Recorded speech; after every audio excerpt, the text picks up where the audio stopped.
before I start, can I please ask that you subscribe? I would really appreciate your support for the channel. And this here, everyone, is my new bike. I am just absolutely in love with this bike. I'm lost for words. This bike is built for me. If Harley Davidson went, what does Andrew want in a motorcycle?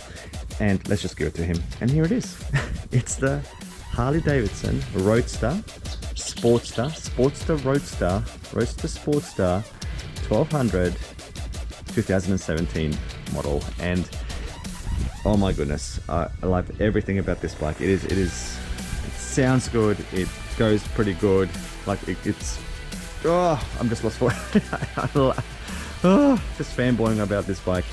And I've never would have thought, because Harley, I'm like, you know, Harley's old man's bike, cruiser bike. I've had a couple of cruisers and they have not been the best things for me. I have owned a Hyosung GV250 Aquila. That was my first little cruiser.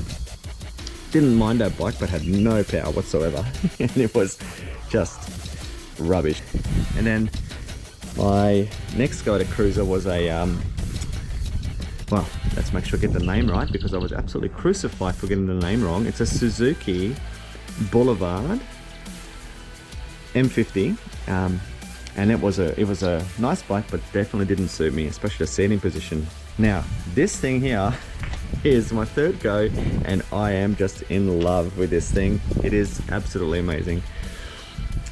I don't know, I love everything about it. Harley for me has always been one of those iconic bikes where, you know, you've got to go, well, you've got to go, I've owned a Harley, yeah? At least once in your life, you've got to say, yep, I used to have a Harley. Or, yeah, I've got a Harley, and here I am, I've got a Harley. And there's quite a few to choose from, but very, very quickly, you go one way with prices, and that is through the roof. You know, I'm not going to buy one of those new ones. The Indian made Harleys just did not appeal to me at all. One of them is a Lamb's one, and the other one is, I don't know, just didn't appeal. Didn't really like I don't mind the look of them, but yeah, the Sportster range, that's where it's at. So when I started looking for a cruiser, a Harley, I really had my heart set on an 883.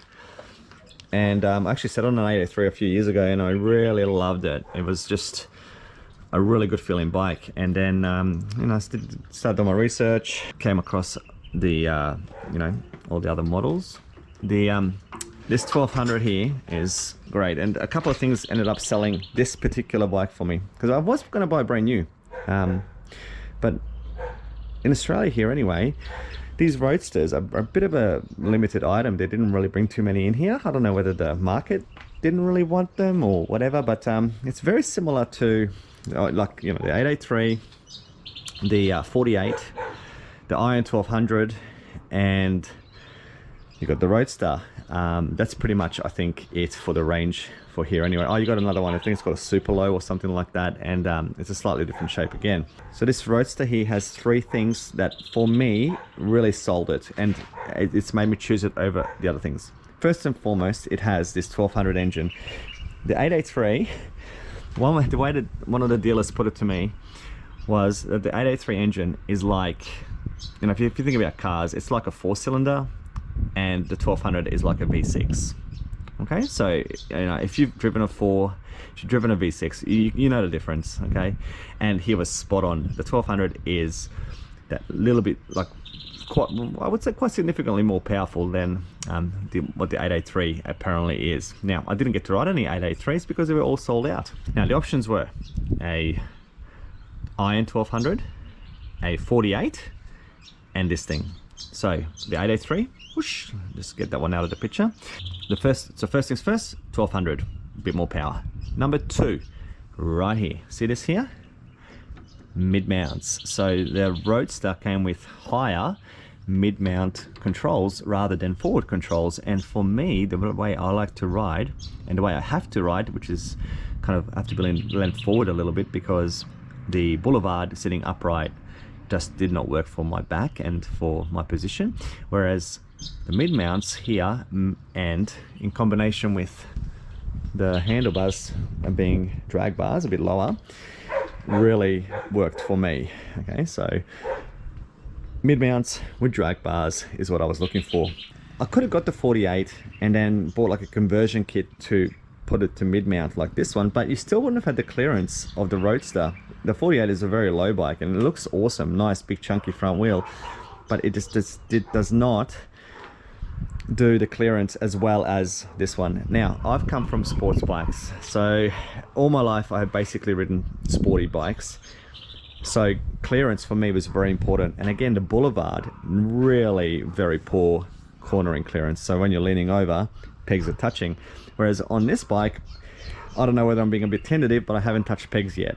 And it has quite a good leaning angle, so I'm really happy that I can still take this up into the twisty roads and have plenty of clearance. So I'm loving that as well. Okay, so let's just go through a couple of the other things that this bike ticks in terms of boxes. So it's got the low slung look, so it's all very low. The mirrors have already been flipped upside down by the previous owner. Well done. That's exactly how I want them. They are the genuine Harley mirrors, but they're just upside down. And to my surprise, to my absolute amazement and love, Harley has got a little gear indicator right here on the Roadster. Okay, so I will always know what gear I'm in, and that is super important to me. I really like bikes to have gear indicators. Harley does have this left and right indicators. So going left, you push this one. Going right, you push this one. And I'm getting used to it slowly, but the best part of that again is self-canceling. They are self-canceling, just stop by themselves. How awesome is that? Okay, the Roadster also has adjustable rear springs here, so if I want to, I don't want to at the moment have a play, it's sort of set pretty good for me. Has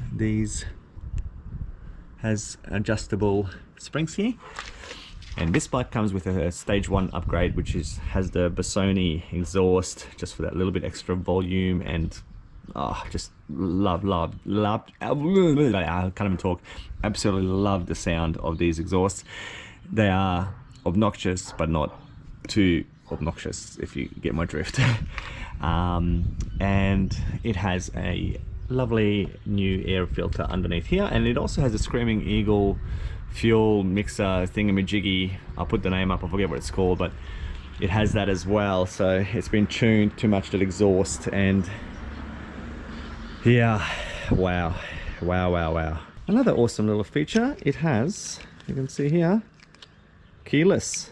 It does have a key, but it has keyless fob here, so if I'm near the bike, I can just walk up to it, hit the button, and whoompa, away I go. I don't have to do anything if I don't want to. It has an alarm system that keeps going off now and again. A couple of things that I already knew was going to happen, and it does happen, is number one, the battery goes flat fairly quickly. So I am going to buy a trickle charger.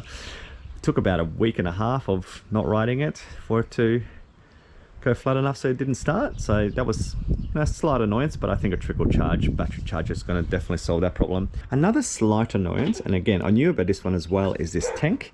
It is beautiful, absolutely beautiful. I just love the shape. What a great tank. But does it hold a lot of fuel? No. Hardly holds any fuel. So yeah, look, for me, the way I ride, about 140 kilometers, that's it. 140, bam, on comes the light. And it's time to go get some fuel. So it's not really one of those long tourer sort of bikes that you're just going to sit on all day. You're going to stop for fuel, you're going to stop for fuel, and you're going to stop for fuel, and that's okay because it's a Harley. Okay, so another thing with these Sportsters is neutral and finding where the hell it is. I have a lot of trouble trying to find where neutral is on this bike. That gear lever just has to be absolutely feathered just right to get it into neutral. So there's a lot of searching for neutral on this bike, and I have had a few false neutrals as well, but you know what, absolutely do not care. It's perfectly fine. Yeah, this is going to be a keeper. I mean, I'll go through bikes fairly frequently, but I feel this is going to be a keeper for a long time. I can't. Yeah, I'm just literally lost for words for how much I really enjoy this bike. Right, so if you're looking for more information, if you want to follow my journey as I live with this thing for a while, please hit the subscribe button, and yeah, follow me, and yeah, there's going to be a lot more videos about this bike. Okay guys, thanks for watching. See you later.